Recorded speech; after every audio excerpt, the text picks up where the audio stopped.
Hey friends, welcome to Gardening with Creekside. Today we are going to talk about pollinators because June is National Pollinator Month.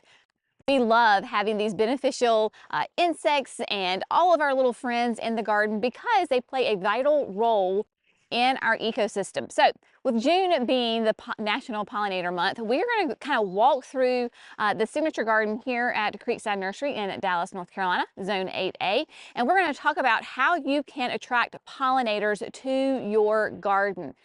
One of the number one things that we need to think about when we're talking about pollinators, and this is not something until I started doing research a couple of years ago that I really thought about, but it makes total sense.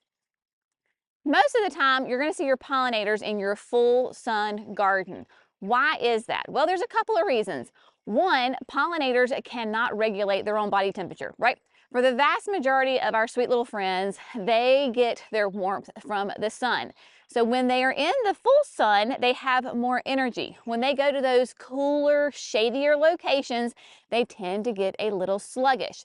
So we're really going to be focusing on a full sun garden. Full sun garden means 6+ hours. Now we are here bright and early before the sun really starts to hit the garden so that it looks great on the camera. But this is definitely a full sun garden. It will get, I would say, 8 to 10 hours plus of sun in the heat of the summer.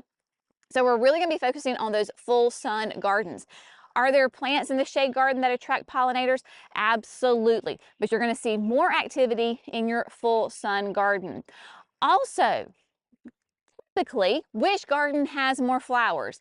A sun garden or a shade garden? Typically, it is going to be your full sun garden. So they're going to be attracted to those colors and those food sources. Now, here at Creekside, when we designed these gardens, we really wanted to incorporate annuals, perennials, shrubs, and even trees. And I think we have done a pretty darn good job of that here our first year. Remember, this is a brand new garden, not even 1 year old yet. And so we really incorporated those annuals, perennials, and shrubs, and yes, even trees in the garden. So when you were thinking about pollinators, think about beautiful flowers, electric colors. Typically, they're going to be attracted to those bright neon colors. It's going to bring them in, whether it is your honeybees, your hummingbirds, your butterflies. Supertunias are a wonderful way to do that. Of course, right here we have Supertunia Vista Jazzberry. It's the annual of the year, so we wanted to put it on full display. She is rocking and she is absolutely glorious. There are tons of pollinators that visit our Supertunias. We have hummingbirds that come into the greenhouse in the early season because those are the only flowers really that are out, and they love going to the hanging baskets. So Supertunias and Superbells are a great way to do that. Also, verbenas. Now, verbenas come in a very wide range of colors.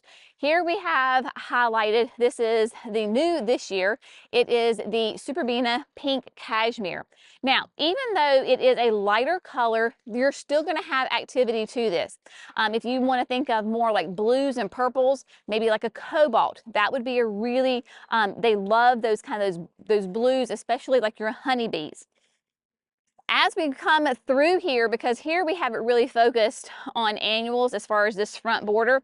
So we have a range of colors, the light pinks, the saffron finch and the yellow, and then the mini vista indigo, which is that beautiful blue purple color that I was telling you about.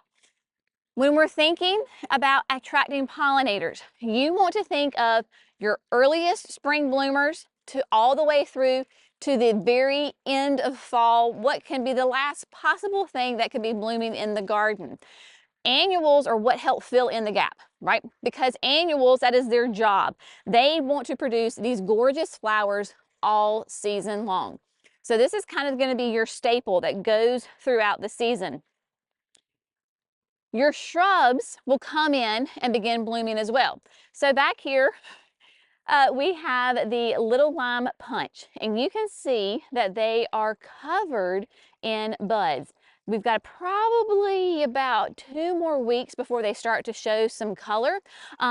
But your hydrangeas are also a great way to bring in those pollinators.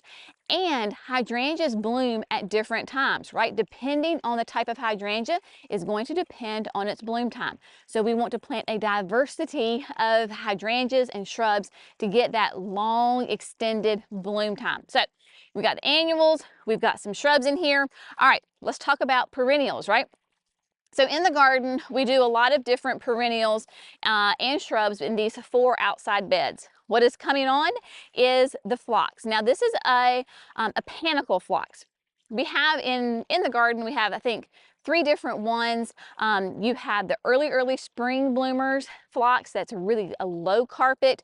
Then we went into our next level. They are already finished blooming. I'm trying to figure out where they are. They've already finished blooming, like the ultra pink. And then here we go with the panicles. So this is that great luminary series, gorgeous, soft pink, but you can get them in a range of colors as well. So we've got phloxes. Now, my Monarda is kind of on the downside as far as blooming. Monarda bee balm is a wonderful way to attract your pollinators.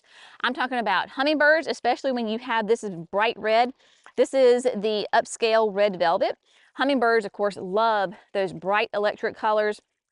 Your honeybees, your bumblebees, your butterflies all love Monarda. It is a great native plant. It is more rabbit and deer resistant because it has that great minty smell to it. So you can look at your Monarda because this is going to be an early summer bloomer. Now, you're going to have to trust me on this, folks. Salvias. Salvias are also another glorious way to go ahead and attract your pollinators. This is probably without a doubt, my favorite perennial salvia. This is the Pink Profusion, and you can see she is done. She is an early spring bloomer, just has a couple of little extra buds on her. After it blooms, we shear it back. But you've got your perennial salvias that are going to be an early spring bloomer, and then we can move into our annual salvias that give us lots of color throughout the season. So some of my favorites, and oh, Jerry, you got to get this because right here on this is the rockin' fuchsia. There are a host of honeybees already visiting the rockin' fuchsia. So you'll notice that they are on the rockin' fuchsia, and next door we have cleome. They are also going to the cleome and enjoying that. So you can see even in the early morning, even in the shade, first thing, they know that these plants are here and they're coming for their breakfast. All of those great flowers have lots of nectar in there for them. And so they're going to feast upon those and then just really, really enjoy them. Let's move over here. Let's see. This little corner looks pretty exceptional, if I do say so myself. So here in the corner, we've got one of my favorite hydrangeas and a gorgeous daylily. So this is the Incredible Blush, right? This is a beautiful, smooth hydrangea. You get it blooms every single year because it blooms on new growth. A beautiful, soft pink color, right? And so this is color specific, meaning that it does not change with your pH. And then right next door, we have got gorgeous daylilies. And I'm trying to find the tag to remind me what this one is. Can't find it. But this daylilies, of course, come in a range of colors. Whether you want electric orange, if you want more of those pinks and those mauves, pairing those colors together really is a beautiful thing. And when you have a wide open bloom like this on a daylily, it makes it really easy, especially for your fat bumblebees, to get down in there, right? In fact, we have a little bee in here right now because remember, pollinators comes in all shapes and sizes. We think of the main ones, right? Hummingbirds, butterflies, honeybees, bumblebees, but there's all sorts of other smaller little beneficial pollinators that come into these flowers and that are attracted to it. So there we go on that. Let's talk about early spring.